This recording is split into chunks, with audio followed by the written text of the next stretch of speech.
Hello, fellow Obscura seekers. Tonight, we invite you to join us into the Legendarium. Please, be our guest as we share 3 horror stories from folktale around the world.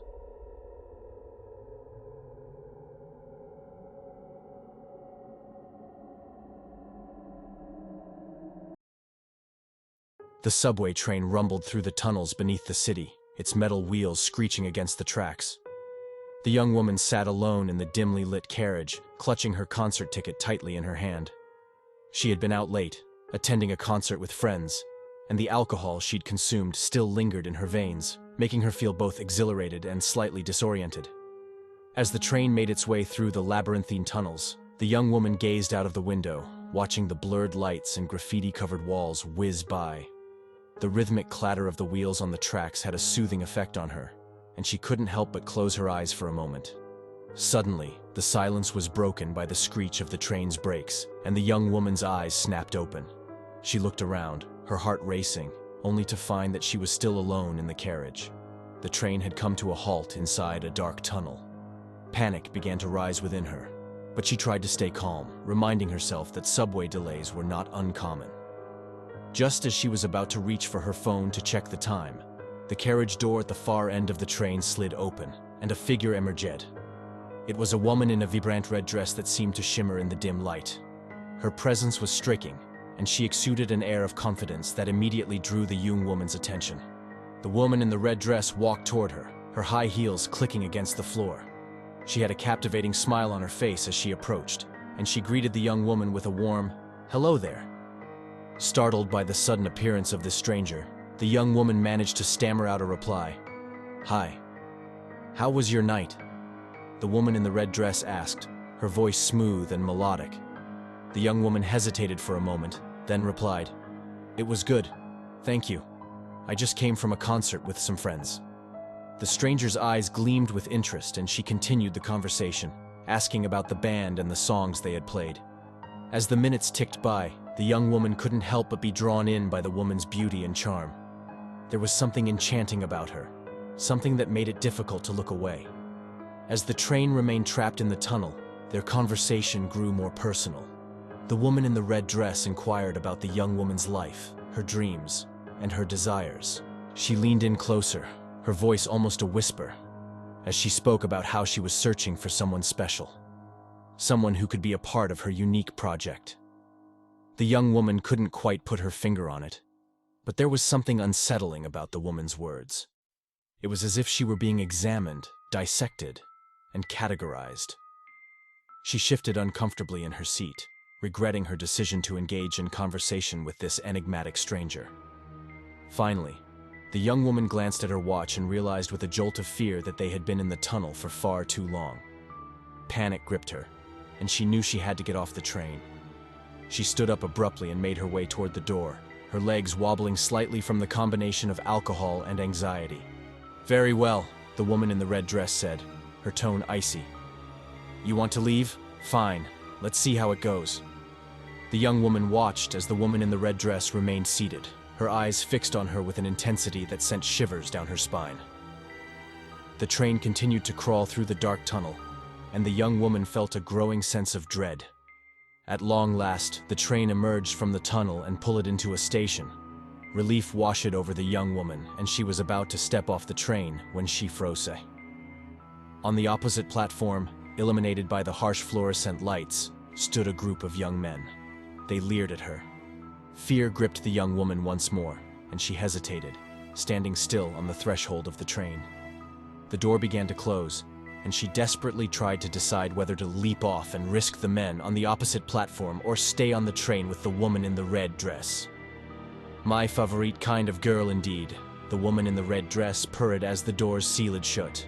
The train picked up speed and vanished into the tunnel.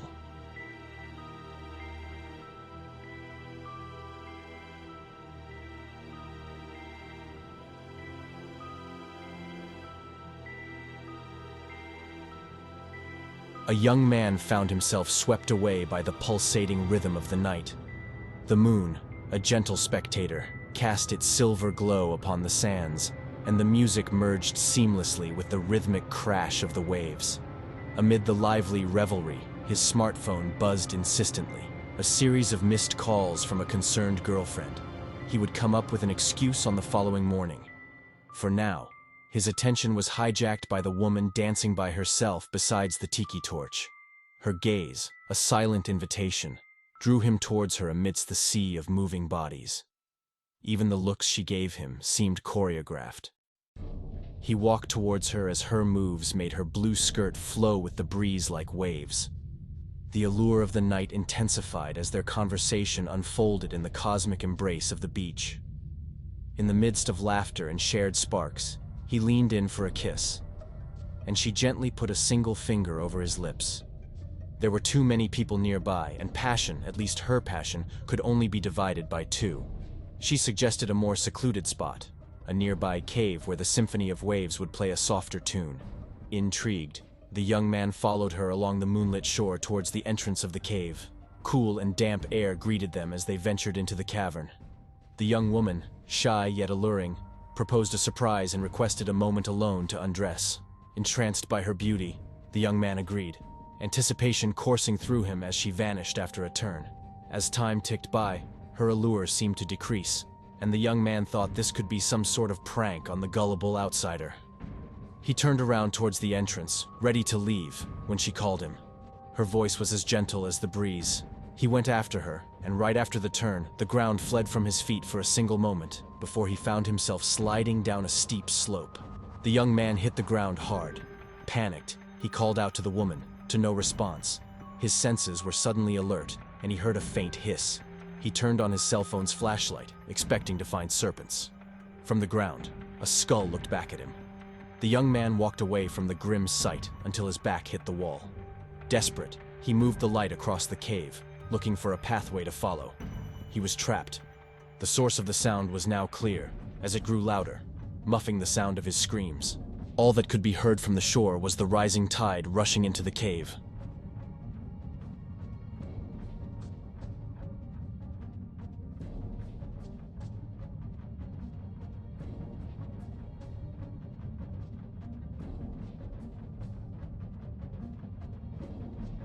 Ubiratan Carlos de Jesus Chavez, widely known as Carlão da Baixada, was a name that struck fear into the hearts of many in the northern zone of Rio de Janeiro.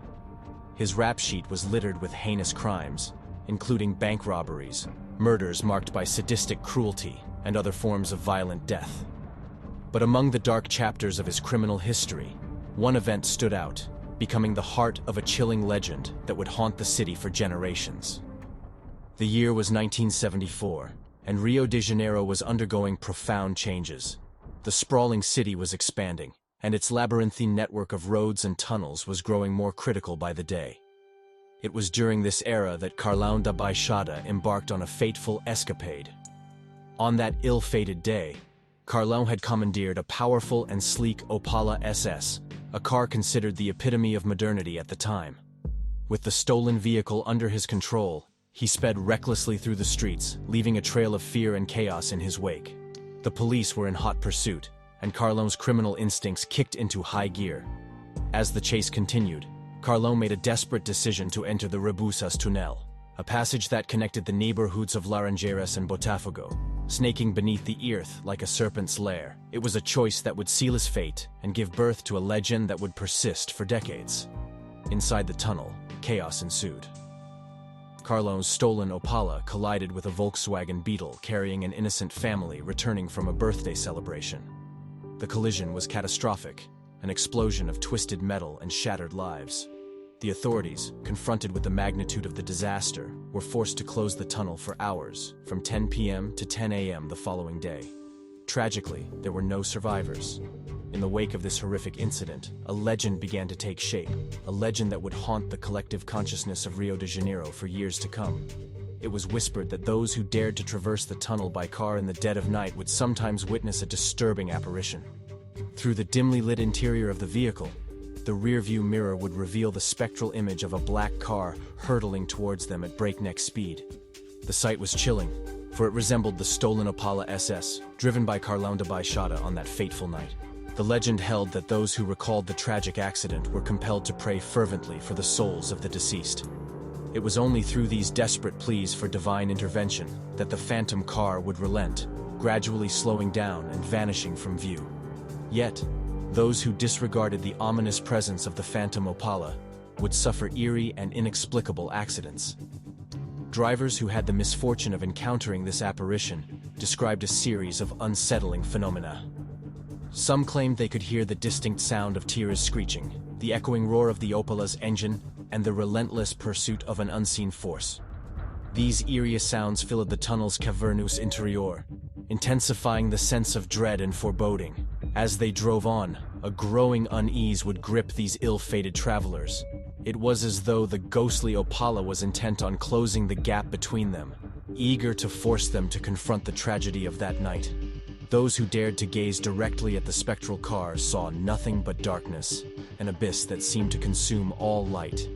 In their distraction, they would collide with a very real vehicle ahead of them, a tangible manifestation of the inescapable danger that loomed in the tunnel.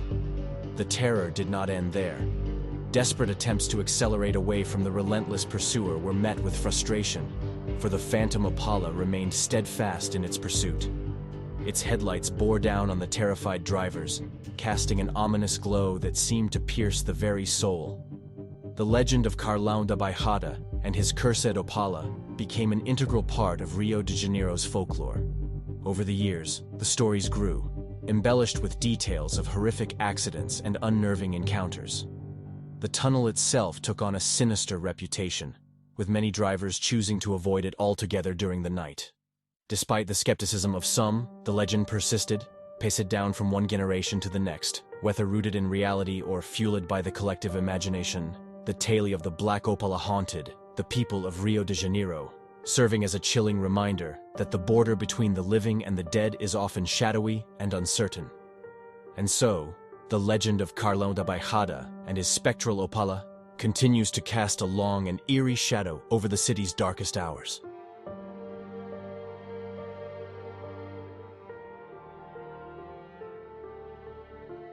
Thank you for venturing into Obscura Scrolls.